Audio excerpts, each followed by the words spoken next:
nous sommes ce soir avec Perrine Tarnot, directrice de l'information à Public Sénat. Bonsoir Perrine. Bonsoir. Ravie de vous retrouver. Et Eva Morletto, ravie également de vous retrouver, correspondante en France du média italien Grazia.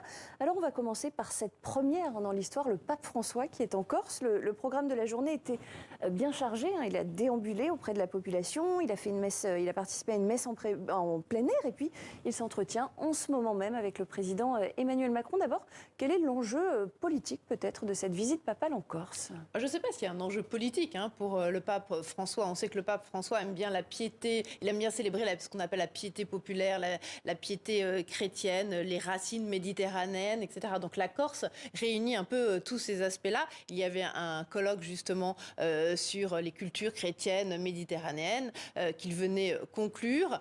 Et puis je crois que le pape François avait envie de célébrer cette culture chrétienne qui est propre à la Corse, avec des rites qui sont parfois un peu propres à la Corse, des traditions, des processions. Et donc, c'est ce qu'il appelle, lui, la piété populaire qu'il aime mettre en avant. Donc, je ne pense pas qu'il faille chercher une visite politique. Je ne pense pas qu'il faille chercher un pied de nez non plus à Emmanuel Macron, qui ne sait... Voilà, on sait que le pape n'était pas à l'inauguration de la cathédrale Notre-Dame. Oui, d'ailleurs, pourquoi est-ce qu'il a refusé de participer à cette inauguration? Mais parce que le pape François n'est pas un pape qui aime les mondanités, en fait. Et la cathédrale de Paris est certes un monument très important dans l'histoire de la culture chrétienne et catholique, mais c'est un jésuite, le pape François, donc il aime aller à la conquête des nouveaux mondes, il aime aller conquérir de nouvelles âmes, comme on peut dire, et il ne se tourne pas vers l'Occident, en fait, il ne se tourne plus vers les pays du Nord qui ont un peu délaissé cette religion catholique. Vous êtes d'accord, Eva? C'est un pape qui n'aime pas les mondanités? Alors, c'est un franciscain, il ne faut pas l'oublier. Donc, c'est vrai qu'il s'est toujours intéressé aux périphéries du monde, plus que là où il y a le pouvoir. Et ce qui explique aussi cette absence à Notre-Dame, on peut la justifier aussi comme ça. D'ailleurs, ce n'est pas une surprise. Il avait annoncé déjà depuis longtemps qu'il n'aurait pas été présent. La motivation était plutôt plausible, le fait qu'il ne voulait pas que, s'il était là, il avait volé, disons, la vedette à la cathédrale et à son inauguration. Ça, c'était la version officielle. Après, c'est vrai qu'il y a quelques petites crispations entre le Vatican et la France. Notamment, on peut piocher un peu dans les passés le fait que la France était le premier pays au monde à mettre l'avortement dans sa constitution. Ça n'a pas plu au Vatican. Donc, ça a créé quelques petites crispations.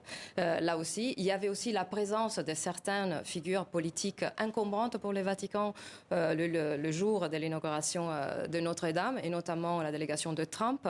Ce qui ne partage pas du tout le pape François, c'est le fait que Trump utilise un peu le christianisme comme un outil politique, disons, la vision un peu chrétienne du monde, d'un côté nationaliste et suprématiste.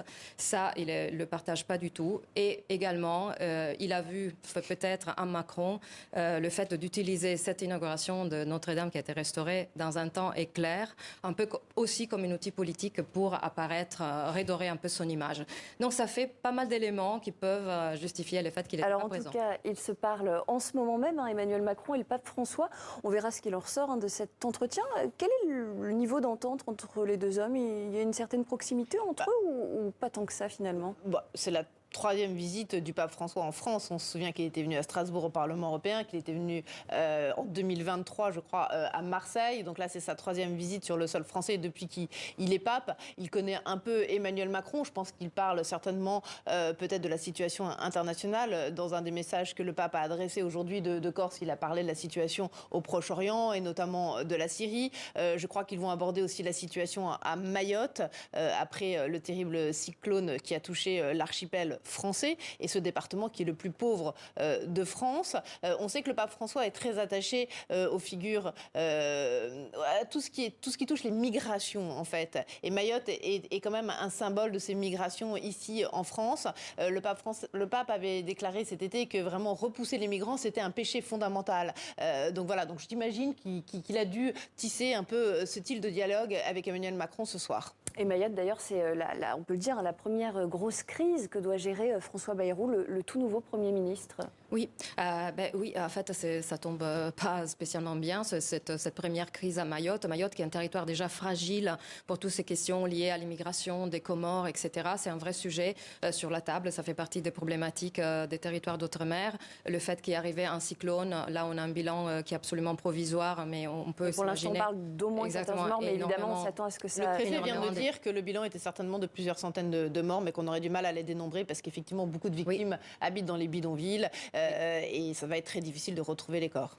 En tout cas, voilà, première grosse crise politique, crise plutôt météorologique, si je puis dire, à gérer pour François Bayrou. Il poursuit, François Bayrou, ses consultations en vue de nommer son futur gouvernement. Il a dit qu'il voulait un gouvernement de poids lourd. Ça veut dire quoi ? Il a dit qu'il voulait un gouvernement avec des personnalités à caractère. Donc j'imagine effectivement des poids lourds politiques, des personnalités qui ont de l'expérience, et en tout cas des personnalités qui ne vont pas avoir peur d'aller d'une part chercher un compromis avec les différentes forces politiques de l'Assemblée nationale, et d'autre part d'assumer certaines positions. Alors effectivement, on a évoqué pas mal de noms, dont celui de Bernard Cazeneuve, mais qui refuserait, je crois, de rentrer dans un tel gouvernement, Xavier Bertrand, etc.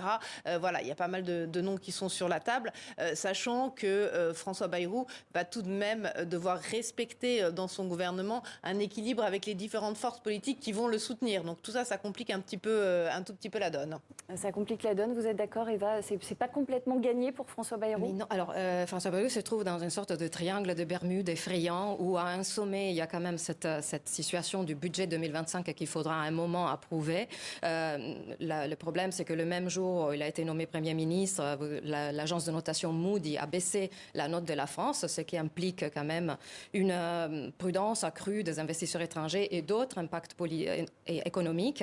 Ça, c'est un premier problème. Et puis, se trouvera un peu les mêmes problèmes qu'il y a pu affronter Barnier. Et notamment, on a dans une gauche, on a déjà Mathilde Panot des Insoumis qui a dit que probablement ils censureront le gouvernement.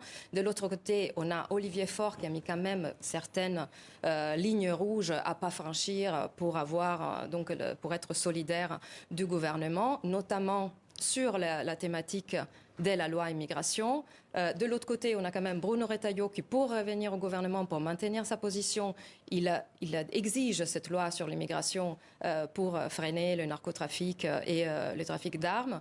Donc comment on va gérer ça à long terme? En tout cas, ce qui est sûr, c'est que son assise à l'Assemblée reste fragile, on peut le dire. Je voudrais qu'on écoute justement le Rassemblement national, puisque Marine Le Pen affirme que le RN ne censurera pas directement François Bayrou. Et en même temps, le RN se laisse la possibilité de recourir à cet outil. On écoute. Nous avons fixé des conditions une fois pour toutes. Nous l'avons fait en juillet dernier.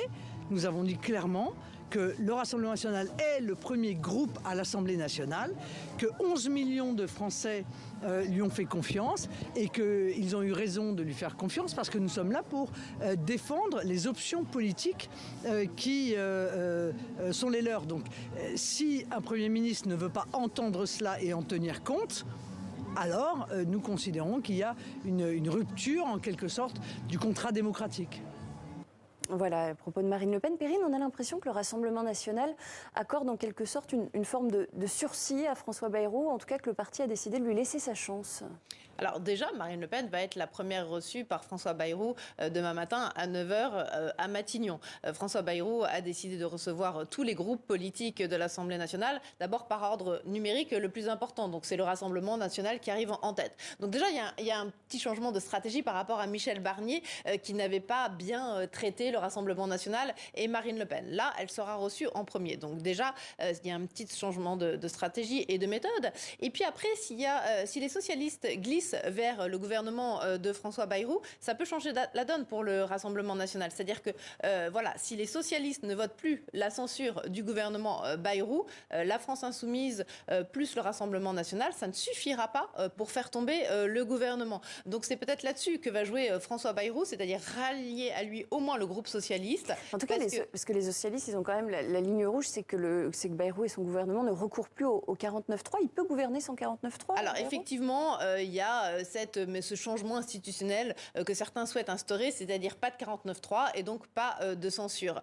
Moi, je ne suis pas sûre qu'il faille se priver de cet outil-là, qui est institutionnel, qui existe dans la Constitution française. Et puis, est-ce que ça veut dire que du coup, le gouvernement se donnera les moyens de faire des réformes et de les présenter devant le Parlement ? Je pense que là, c'est un peu se lier les mains.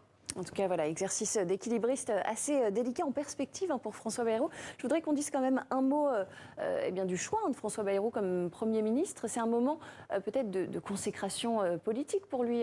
Alors oui, disons qu'il attendait depuis longtemps. Il a été un soutien de la première heure de Macron. Donc oui, il attendait depuis longtemps.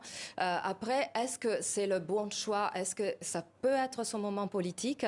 Alors ça fait quand même, il a été ministre, il a été un ministre éclair de la justice parce qu'il y a eu quand même ces affaires liées aux emplois fictifs comme assistant parlementaire. Donc il a été relaxé donc en février, mais on sait que le parquet l'a rappelé en appel. Je voulais juste rejoindre sur Perrine le fait qu'il y a quand même des points en commun avec le RN, donc qu'il a quand même défendu Marine Le Pen sur cette affaire-là, disant attention, il n'a pas du tout de position commune avec le Rassemblement national, mais il a toujours estimé que le Rassemblement national faisait partie, des partis avec lesquels il fallait traiter. De l'enjeu démocratique. Donc il l'a fait plusieurs fois. En 2022, il avait même contribué à signer pour qu'il ait tous ses parrainages. Donc il y a quand même ce rôle-là qu'il faut tenir compte. Il y aura peut-être une voie plus clémente de Bayrou vers plutôt de l'RN vers Bayrou. Sur ce que je disais, en fait, le problème de Macron, c'est que pendant toutes ces années, il a un peu décrédibilisé le rôle du Premier ministre. Ça, c'est un vrai problème, parce qu'il a utilisé soit comme valet, je pense par exemple à Gabriel Attal, qui était peu étouffé dans ses choix décisionnels par le président, et aussi comme fusible, comme c'était le cas d'Elisabeth Borne, qui a fait un gros recours au 49.3 pour faire passer des lois, des mesures impopulaires. Donc, est-ce que lui, il saura s'affirmer pour pouvoir effectivement jouer le rôle qui est un Premier ministre? Et ça sera le mot de conclusion. Merci beaucoup à toutes les deux, Eva Morletto. Merci. Et Perrine Ternot, à très bientôt sur le plateau du 64.